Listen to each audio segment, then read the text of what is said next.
at GNN, heading for the executive conference room. She's got a big ask, and the half-dozen men and women she's about to face have the power to grant it. She's keyed tight, and her heart is thwacking like a metronome. There's a lot at stake. Yes, her nightly show, The Erica Sparks Effect, is still at or near the top of the ratings, but she's getting antsy stuck behind a desk night after night. She's beginning to feel more like a news reader than a journalist, and that's not acceptable. She walks into the conference room, with its walls of windows looking out at Midtown Manhattan, the buzzing heart of the American news business. News business. Remember that word, Erica.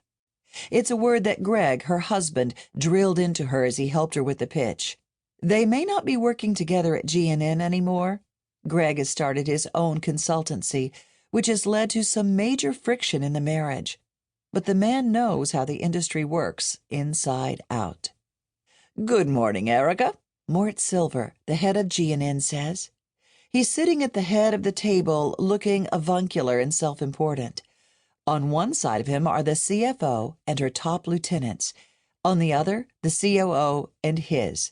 They're all poker-faced and expectant. "Good morning, Mort." Erica nods and smiles. It's a tight smile. She's anticipating some resistance to her proposal. She's girded. Charm, Erica, charm. You attract more flies with honey. "Good morning, everyone," she says, this time with a warm smile, a smile that has helped her win millions of loyal viewers. Without waiting for an invitation, she sits at the end of the table opposite Mort, whose eyes narrow. She's going to take this meeting by the horns. "Coffee, water, how about a little nosh?" Mort asks. Erica hates these silly niceties. She looks at the plate of soggy Danish. Man has evolved. Why do depressing Danish platters persist? "I'm fine, thanks. First of all, thank you all for coming. I hope everyone knows how committed I am to GNN. This is my home. If there's one thing Erica doesn't romanticize, it's home. Home is where the pain was. This network has given me extraordinary opportunities." She takes a pause and slows her cadence. "And I think the benefits have flowed both ways." She takes another pause to cue up the money shot. "Now, I want to take our relationship to the next level." The suits around the table remain impassive. Considering the millions she pumps into the network's bottom line, Erica was hoping for an encouraging smile or two, but this is a don't rock the boat or kill the goose crowd. Paid to keep the gravy train running on time. What a bore. Erica stands up. Mort tries to disguise his discomfort. "Sorry, Mort, but go along to get along isn't my style these days.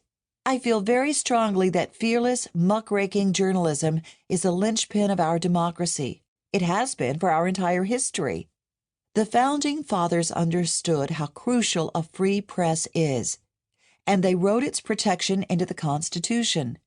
In the search for the truth, there can be no sacred cows.